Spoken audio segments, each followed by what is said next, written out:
Quiet, please. Quiet, please.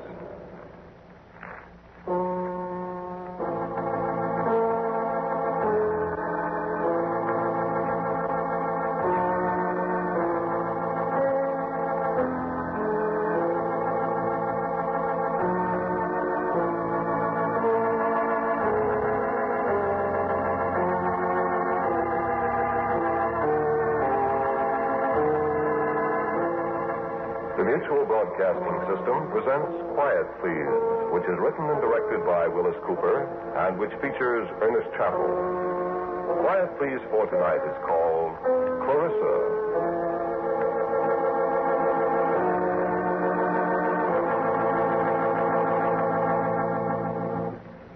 No.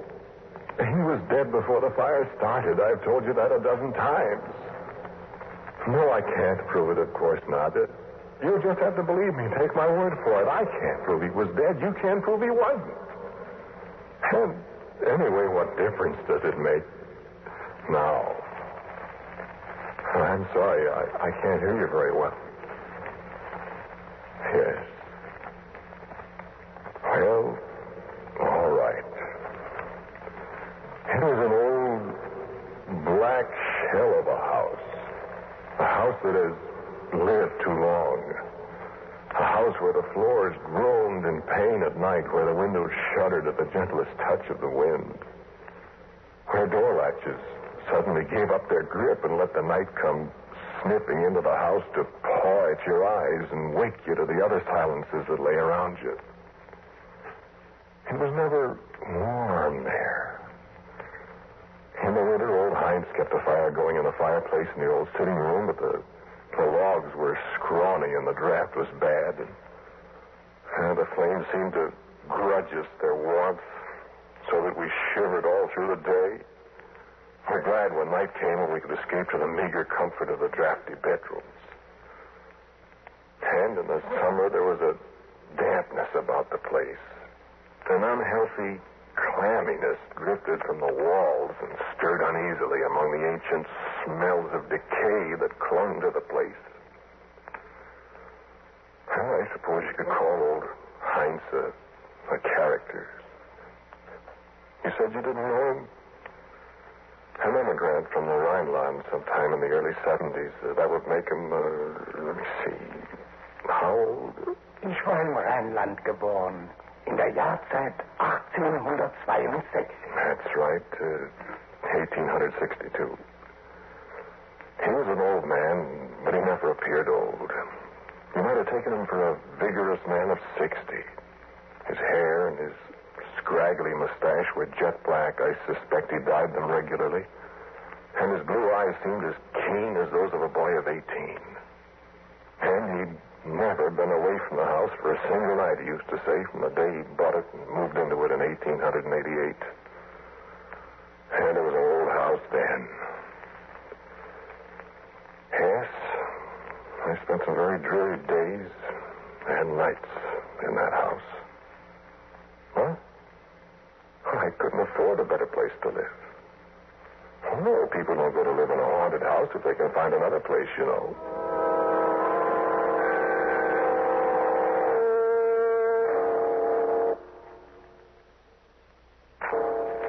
Yes, of course, I'd heard it was haunted before I went there to live. Do you believe in haunted houses? No, neither did I, of course.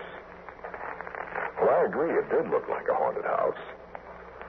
I've told you about the sounds in the night. I mean, I've told you about some of the sounds in the night. Yes, of course, there were other sounds. Well, please, let me tell it my own way. Well, Clarissa, for instance. Clarissa in particular. Clarissa above everything else. I had lived there nearly a year. Heinz and I sat that first night alongside the fireplace. I remember he'd asked me to share a bottle of Ben Custer Doctor with him. We sat in front of the stingy little fire. There was a kerosene lamp on the table, and Heinz in his old black coat with the sleeves that were too short. You like the wine then, Jesse? Yeah, very much.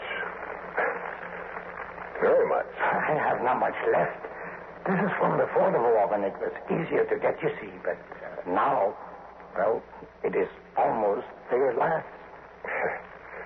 You shouldn't be so generous with it, Heinz. Oh, no. Good wine always schmeckt besser. When with a friend you drink it, nicht wahr?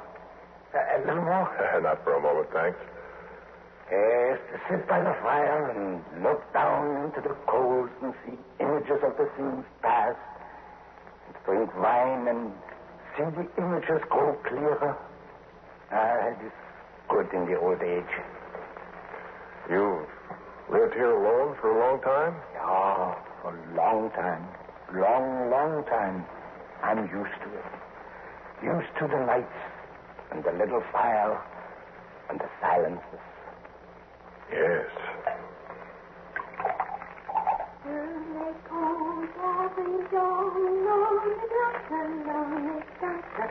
It is cold for this time of the year. Listen. What's the news? Oh, I thought I heard someone singing. So? Did you hear anything? It is Clarissa.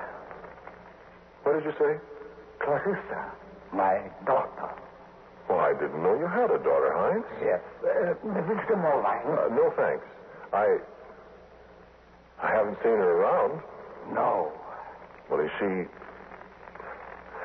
Excuse me, Heinz. You will forgive me, Jesse. She's a child. I do not wish you to be bothered. Why, she wouldn't bother me, Heinz. I like children. There's enough left here in the bottle for one more for each of us, huh?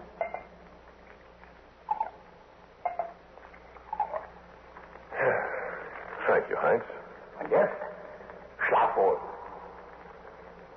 And I drank the last of the wine with the old man. And then I climbed the creaking stairs to the dreary little room, carrying the kerosene lamp in one hand and casting fabulous shadows on the peeling wallpaper. Seeing the ancient plush-covered rocking chair nodding away at me as I entered the room, as if a startled occupant had suddenly deserted it at the sound of my footsteps on the stairs. And the cold spring rain drenching the window panes. And the murmured complaints of the beams and rafters of the old house.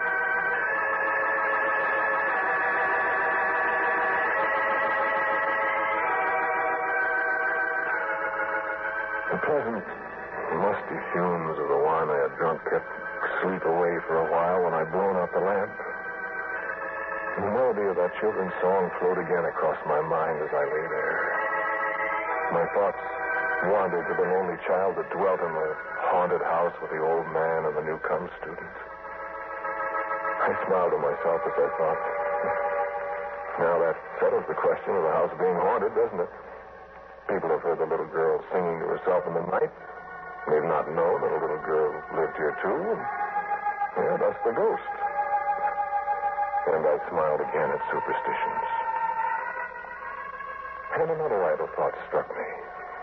I wondered at the child's age. 10 or 12 years old by the sound of her voice. And somewhere in the back of my drowsy mind, I seem to remember that Heinz had told me Helena, his wife, had died. When was it, the year of the San Francisco earthquake? Well, that would be 1906. That would be 42 years ago. And this was a child of 10 or 12. I must have been mistaken. I was getting sleepy. The wine, the rain, the dark.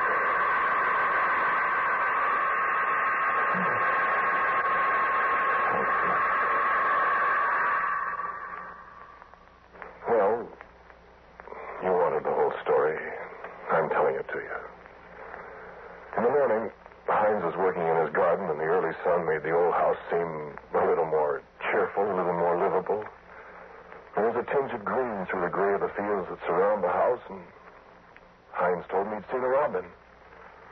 I stood and watched him a long time, and I don't think he noticed how my eyes wandered to the windows of the old house, searching for a flash of color that might be a child's hair ribbon, or how I listened for the sound of a young boy singing a little song the children who danced so long ago on the bridges of Avignon.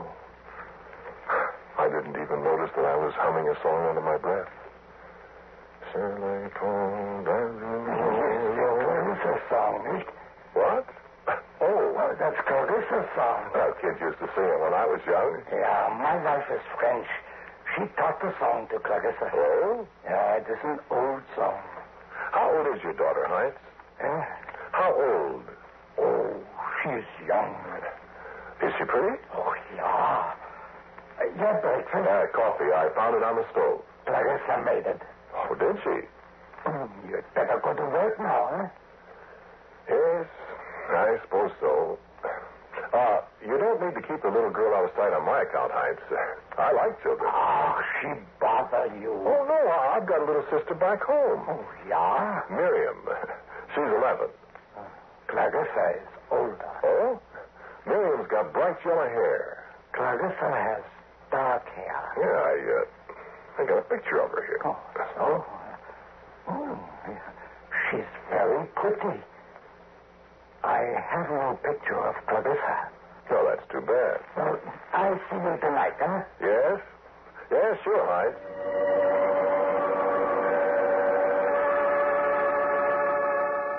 I should have let the thing drop then and there. If the old man felt that children should be kept away from adults, that was his privilege, of course.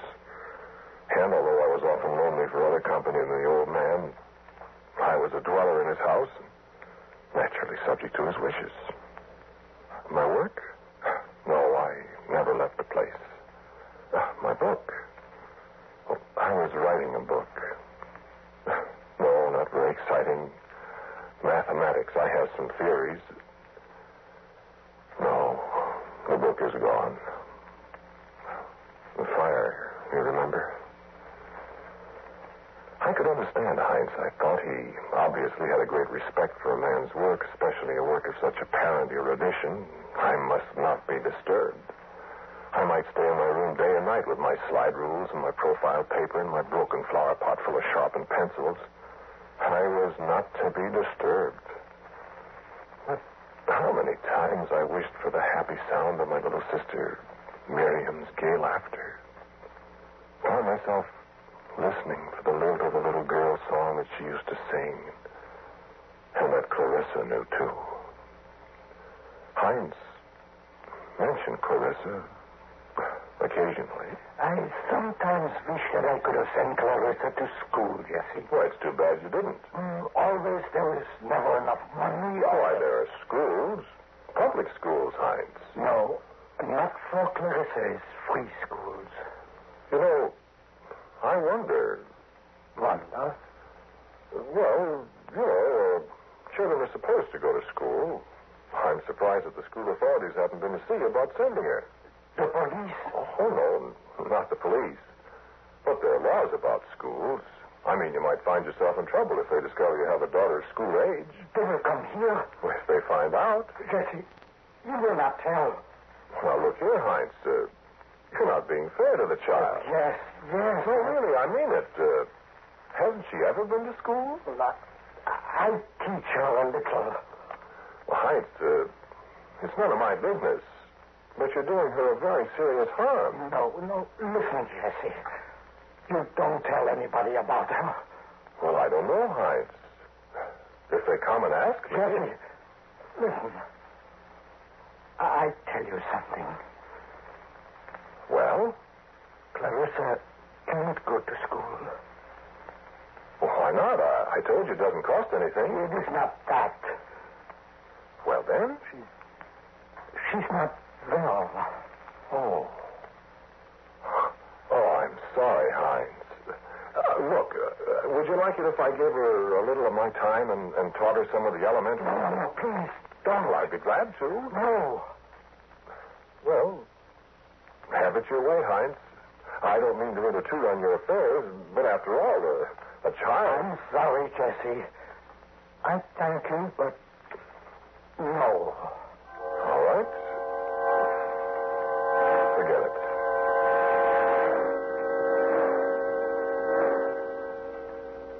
But I couldn't forget it. A kindly old man. Yes, he was kindly. And a sick child who had never seen the inside of a schoolroom, who was growing up to become, well, what? In an ancient, moldering house, a house that had lived too long, alone with a father born 86 years ago. Alone at night in the darkness with the house grumbling and complaining around me. I thought about the plight of the child. Sometimes I could hear her song far away somewhere in the dank recesses of that crumbling house. And my thoughts revolved again about this mystery. Heinz said she was not well. Heinz would not allow her to appear. Was Clarissa some misshapen monster child that she must be pent up and never see the sun? Was she... I detest mysteries of that kind. I love the good, clean mysteries of abscissa and ordinate, of logarithm and antilogarithm, of the calculus and the grand old theorems devised by the ancients. But the fascinating mysteries of the human mind and of human behavior are alien to me. They're my hate. And my thoughts crept further and further away from the 10 numbers as doubt and speculation about the child laid hold of my mind. In the night, how often I heard her sobs, I thought, sometimes close outside my door. And yet when I opened the door, there was nothing. And old Heinz grew more and more taciturn. He never spoke of his daughter. He seemed to avoid me by day and to disappear by night. But the summer came then, and the fall, and winter. My book was going badly, and my thoughts wandered. I must leave this place, I thought, or find out this mystery. And again I asked the old man if there was not something I might do for this pathetic child, this invisible, haunting voice. No, Jesse. There is nothing you could do. But Christmas is coming, Heinz. What can I get her for a Christmas? No, why not, Jesse? What? My Helene. She died on the eve of Christmas. Well, but Heinz, you owe it to the child. No. Let us not speak of it again. But to me, the thought of Christmas passing by this child was unspeakable. I determined that if the old man would do nothing about it, I would. You know, I had little money, and there was so little I could do. But I did come into the town here, and I found a toy for her. I found one I could afford. A little woolly lamb. A little woolly white lamb with black buttons for eyes and a blue silk ribbon about its neck and a gay little blue flower in its mouth. I hung a little card about its neck that said, "Merry Christmas to Clarissa." And on Christmas Eve, Heinz and I shared the last bottle of Venkostra Doctor before the miserly little fire. And I gave him one of the handkerchiefs my little sister Miriam had sent me, and he gave me an old stone Krug with a heavy pewter top that he said came from Heidelberg. And we regretted that there was no creamy Pilsner Urquell to drink from it. Wished each other a happy Christmas. And then, in the night, I was awakened by a tiny sound. And I lay awake silently for a moment. And there was another sound. A hesitant little footstep. And a rustling at the dresser across the room from me. And I lay quietly and listened.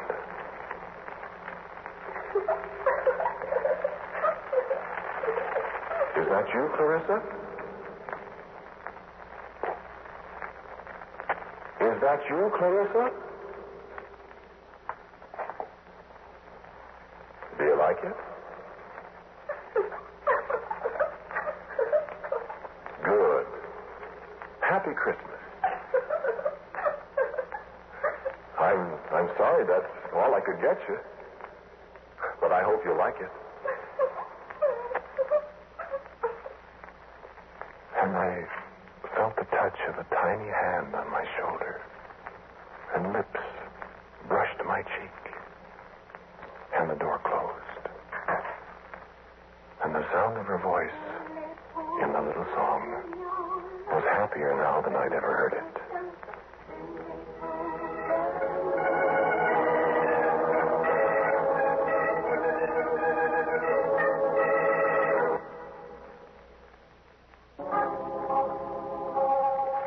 And so I knew at last that Clarissa was not a ghost, but a living person. And I felt more at peace with myself as I realized that this was what had been plucking at the corners of my mind. And I was happy now that I knew she really lived, that I was not living in the midst of fantasy. I had wondered what Heinz would say. He was perfectly natural about it. It was good of you, Jesse. Good? What? To find a gift for Clarissa. Oh, did she like it? Well, I'm glad. She asked me to say Dankeschön to you. Then I say, bitte schön. That is good. You're a kind person, Jesse. I wish it could have been more. Oh, it is a very rich gift. Never has she had such a thing. Is she going to have Christmas dinner with us, Heinz? No. So, I had won a little victory in this conflict with the darkness. But I was to go no further. I asked Heinz about her. Heinz answered shortly. I suggested that a birthday gift might be in order if I only knew her birthday. I proposed writing my own sister and begging her for outworn storybooks that Clarissa might read, even if she must stay aloof from the rest of the house. Heinz did not reply. Everything was as it had always been, so long as the name of Clarissa was not mentioned. But when it came in the late spring, when it was cold and windy again, and the raw snow pelted against the windows and the whole house shivered, I heard her crying again in the night. And there was a quality in her voice this time that brought me out of the bed and into the hall. I called in alarm. Clarissa! I stepped back into my room and lit the kerosene lamp. And as I stepped out again toward the hallway, Heinz confronted me. What's my answer, Jesse? Why, can't you hear her, Heinz? Something's wrong, she's sick. No, go back by your room, Jesse. Oh, but Heinz... Don't beat this, Jesse. Go back. Now, Heinz, listen to me. Something's awfully wrong with that child, and I will take care of her, Jesse. Please, Heinz. In your room. Now, see here, I take care of my own man, huh? Fine.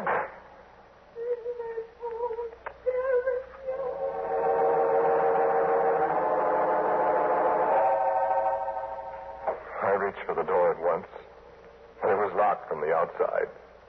And I beat on it and stormed at it in the cold. But for once it held.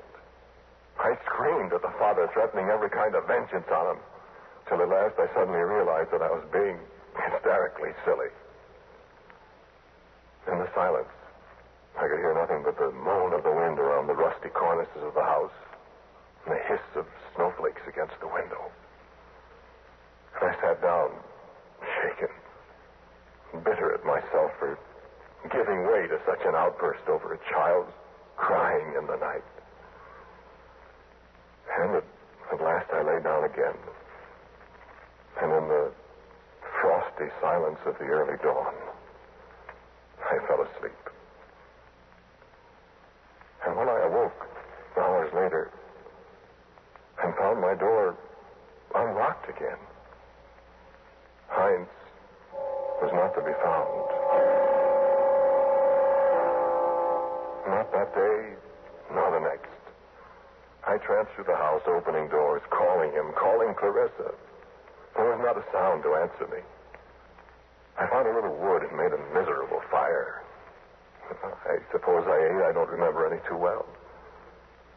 And at night I went to bed till I, shivering for hours, straining my ears for a sound.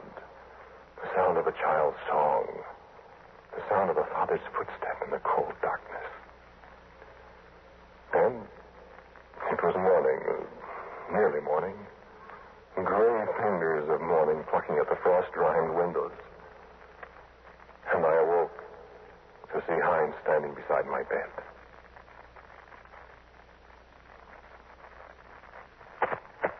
In the 2 days, he seemed to have aged 20 years.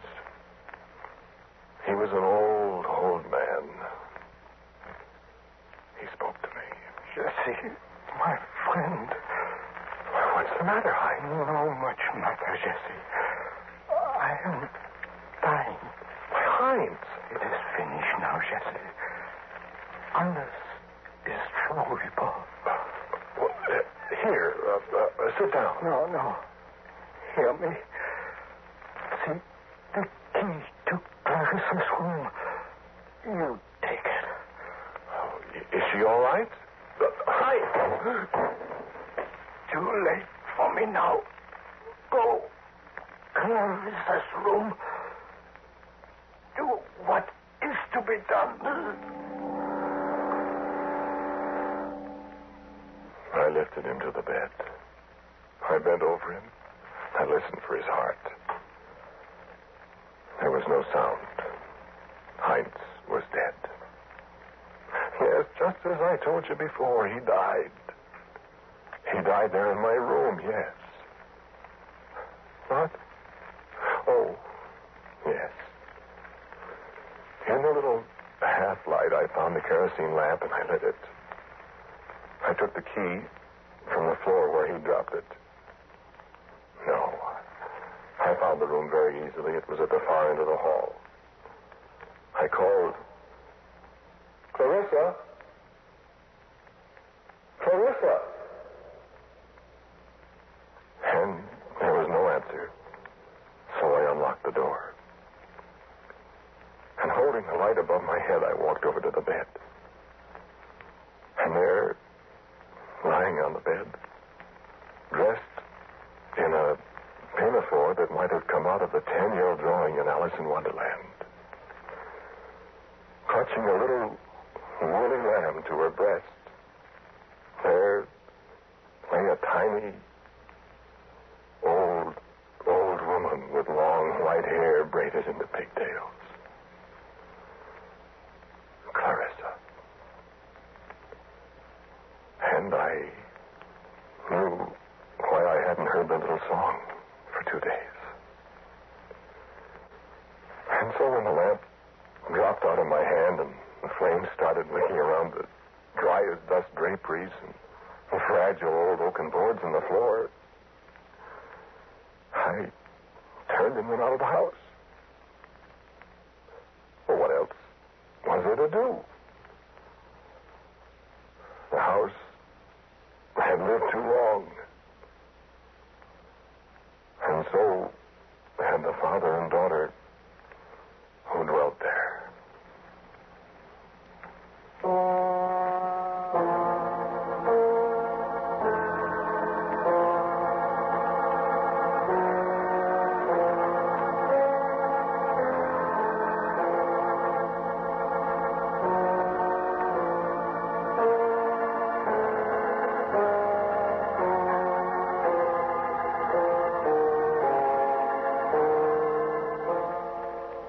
Please, for tonight was called Clarissa. The man who spoke to you was Ernest Chappell. And Heinz was played by Bruno Vick. Clarissa by Peggy Stanley. As usual, music for Quiet Please is by Albert Berman. Now a word from our writer-director, Wyllis Cooper. The characters in tonight's Quiet Please are neither living nor dead. They enjoy neither of these interesting conditions because they're solely the invention of my own imagination, intended to represent nobody at all. Quiet Please for next week is called 13 and 8.